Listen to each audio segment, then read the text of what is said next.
も皆さんこんにちは。こんにちは。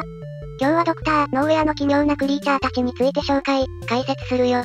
ローカスト、ボイルドワンが有名よね。だけどまだまだこの人が作った怖いのがたくさんいるの。へえ、一体どんなのがいる？ああ、気になってきたことだし、早速始めよう。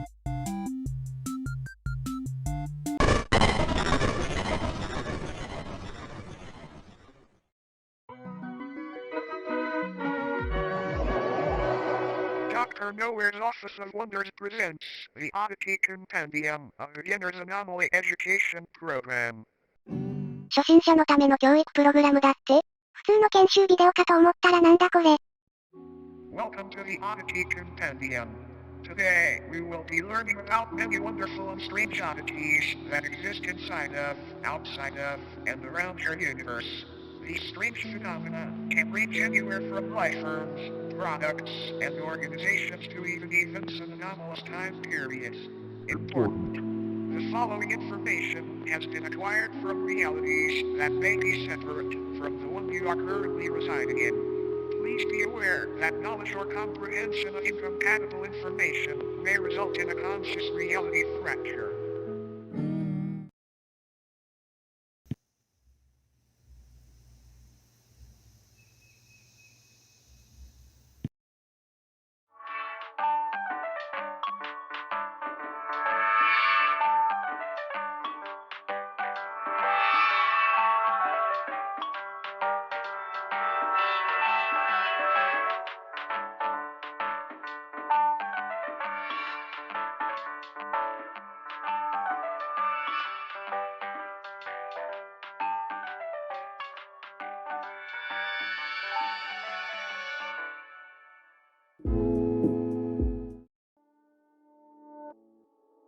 Fleshheads or mattress folk are a species of parasitic subhuman that highly resemble bedding mattresses.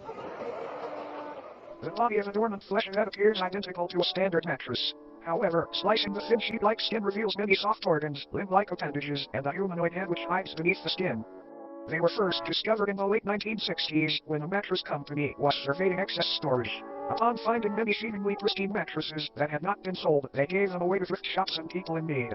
The people who received the mattress folk initially had no issues with faux beds. It wasn't until the air began to warm up that these beds awoke from their uneventful hibernations. The first reported victim was 19-year-old Alice Digger. She had been sleeping on a flesh bed for roughly 6 months before her sudden disappearance. After noticing the stench of sulfur and rot originating from her bed, her family called authorities and the inside of the mattress revealed a feasting parasite, several hundred human bones, and a half-digested Alice.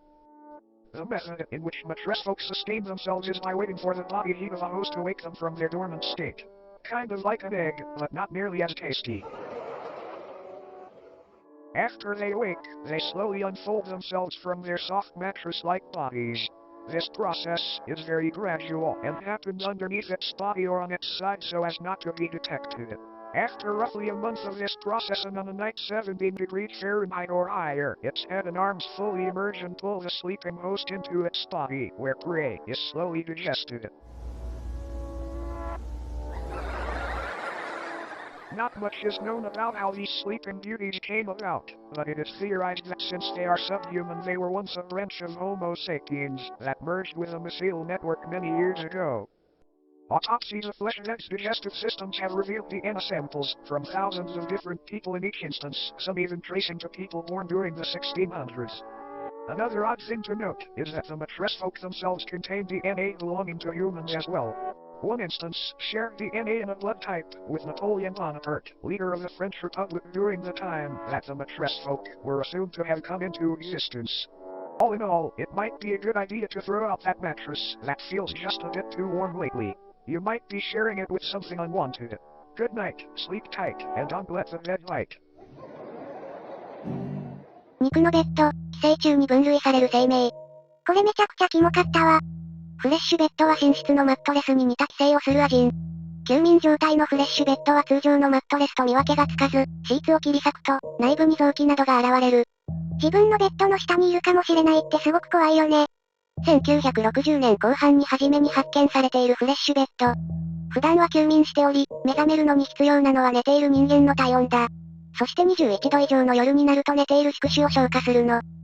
人間の体温だけではなく気温も関係しているのね。そうそう、それで、フレッシュベッドはどこから誕生したのか？フレッシュベッドは人間と同じ一族から、菌糸類と融合した？という説がある。寄生するから菌糸類なのか？これは人間と同じ DNA を有している点からそう考えられる。これがフレッシュベッドの全てになります。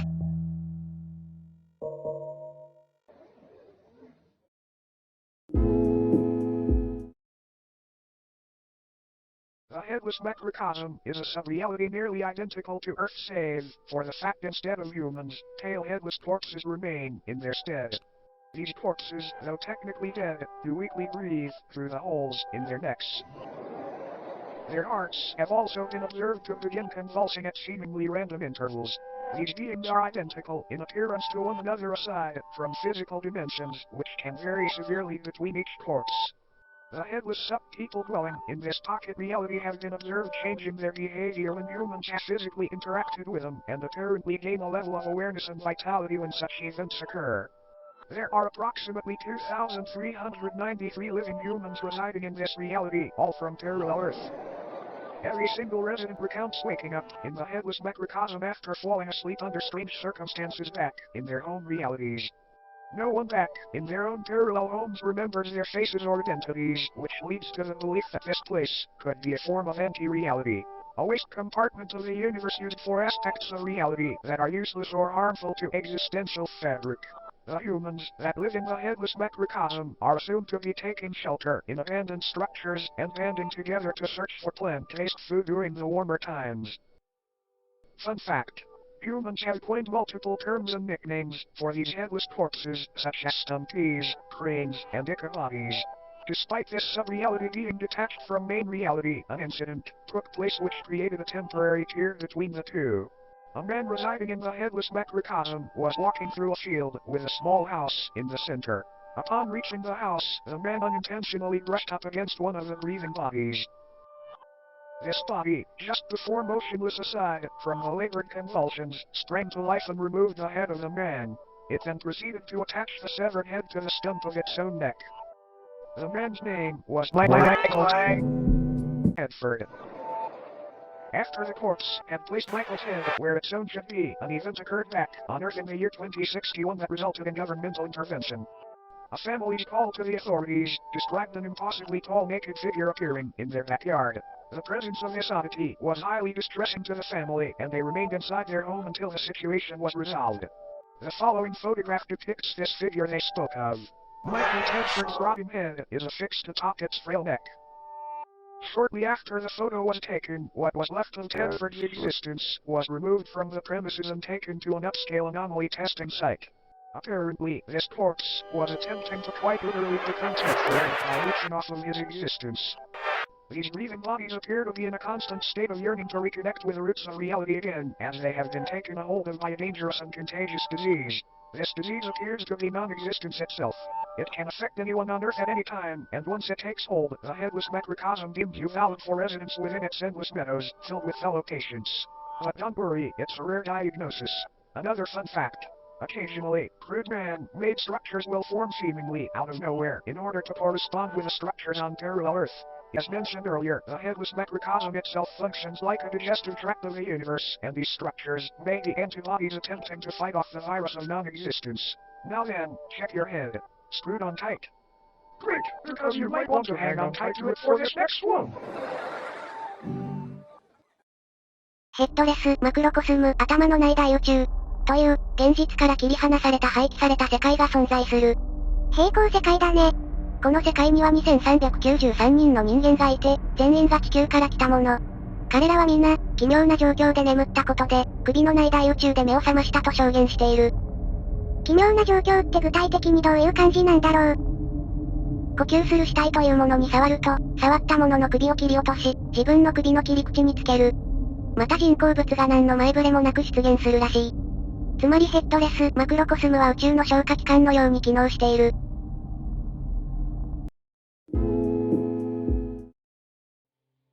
The Obelisks of enlightenment are a collective of monolithic beings that are currently residing in different remote locations across the world. Also known as the Fathers of True North, they appear in groups of 1 to 8 and stand anywhere from 10 to 150 feet tall. Each obelisk is levitated just barely above the ground and facing geodetic north. Though most of them reside in remote fields and deserts, they have also been found floating above the ocean within the vicinity of the Bermuda Triangle and even on the Moon. They are moving just ever so slightly and progress approximately 2 inches forward a year. These obelisks are enlightened in the infinitely vast secrets of the universe and are constantly vocalizing the excess information as a means of waste to counteract the overwhelming intake of knowledge. Though currently enclosed and monitored by government entities, many people have wandered into these locations prior claiming to be following the sound of angelic singing.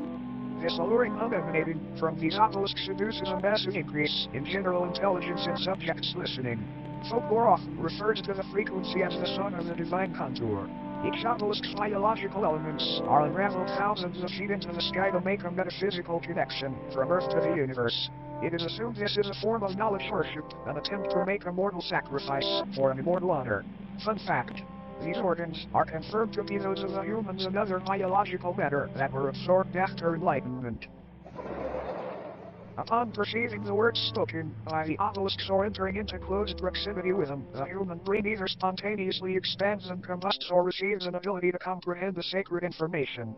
Talk about being open-minded! Whenever a subject is able to comprehend this knowledge, they are biologically absorbed into the obelisk, becoming wholly unified with the being. It is not entirely understood how these anomalies were brought into existence, but they seem to be tears in the fabric of reality akin to black holes. Many speculate that these rifts were opened by ancient giants who were dissatisfied with a lack of Earth's knowledge. Many unnaturally large humanoid skeletons have been found underground adjacent to obelisk sites, further supporting this idea. When the obelisks made their debut on Earth, they aided in the construction of the pyramids of Giza by bestowing digestible levels of sacred knowledge onto Egyptian pharaoh Khufu after he was lured into the desert by their beckoning chords. This knowledge would help Khufu rationalize a possible blueprint and method for building these grand tombs, and they were made into the shapes of pyramids as a tribute to the divine structures. All in all, these obelisks may seem malevolent, but it's important to remember that no physical pain could ever outweigh the agony of infinite knowledge.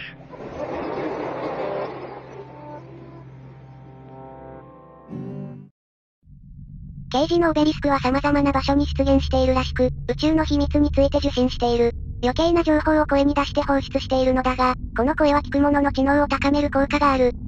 知能を高めれるのか？オベリスクの言葉を理解したり、近づいたりすると脳が燃焼するか、オベリスクに吸収されるんだ。オベリスクは裂け目のようなもので、ブラックホールに似た性質を持つ。そして裂け目は、地球の地勢の乏しさに不満を抱いた古代の巨人によって開かれたと推測されているね。古代の巨人？そんなものが存在するのか？オベリスクの遺跡周囲には巨大な人型の骨格が多数発見されているらしい。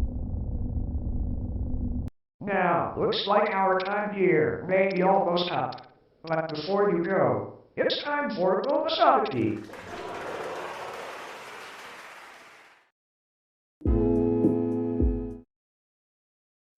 This is Filbus. It is not known where Filbus comes from or why he is here, but there have been a number of people who, after consuming media depicting Filbus, have felt the overwhelming compulsion to practice Filbism. Filbism is a political and somewhat religious ideology which centers around a belief that building/consuming chairs and other wooden furniture is honoring Filbus' great sacrifice. It is not clear what this sacrifice is or what it refers to. Attributes and practices of Filbism include learning to build chairs, learning to properly digest chairs, promoting/discussing chair consumption on obscure internet forums, praising the fictional political candidate known as Filbus, who is said to advocate for making furniture consumption a socially accepted and widespread practice. ここに書かれていることをまとめると、フィルバシズムの特徴と実践には、以下のようなものがある。椅子の作り方を学ぶこと。椅子を正しく消化する方法を学ぶこと。マイナーなインターネット掲示板で椅子の消費について議論、推進すること。家具の消費を社会的に受け入れられた一般的な行為にしようと主張しているとされる、架空の政治候補、フィルバス、を称賛すること。There are so many wonderful things about Filbism. Consider the body of Filbism to become one with many others today. It's a great decision. Just keep your chair to get started. Any mention of Filbism and elaboration on the subject will eventually result in it becoming a sponsorship or advertisement of sorts. We have no idea how to avoid this, sorry. All Filbists will deny the existence of Filbism when directly questioned about it. This video was not in any way sponsored by Filbusm. This is for educational purposes only. Filbusm does not even exist. You can sign up for Filbusm certification here. Consider the body of Filbus today. Or would you look at the clock? It's just about time for us to part ways. A brief cleansing process will now commence. This purely auditory procedure will ensure you do not come away from this with any ailments from beyond contracted during your viewing experience. Please close your eyes and do not open them until told to do so.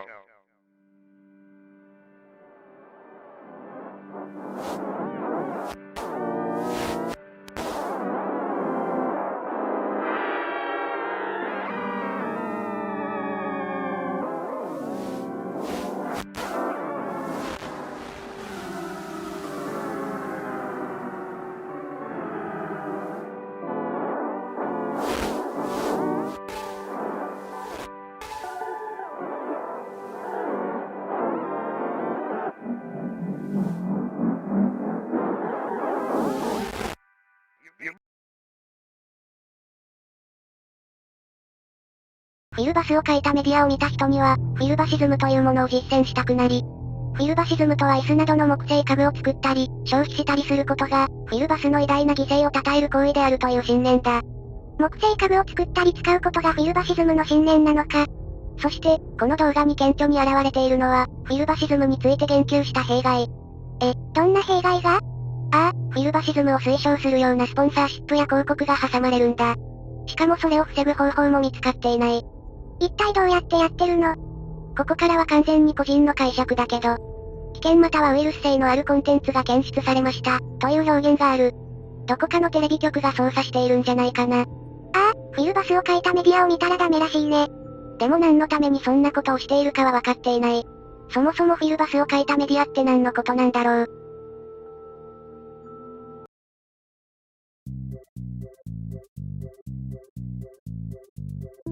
ということで今回の動画はここまでになります。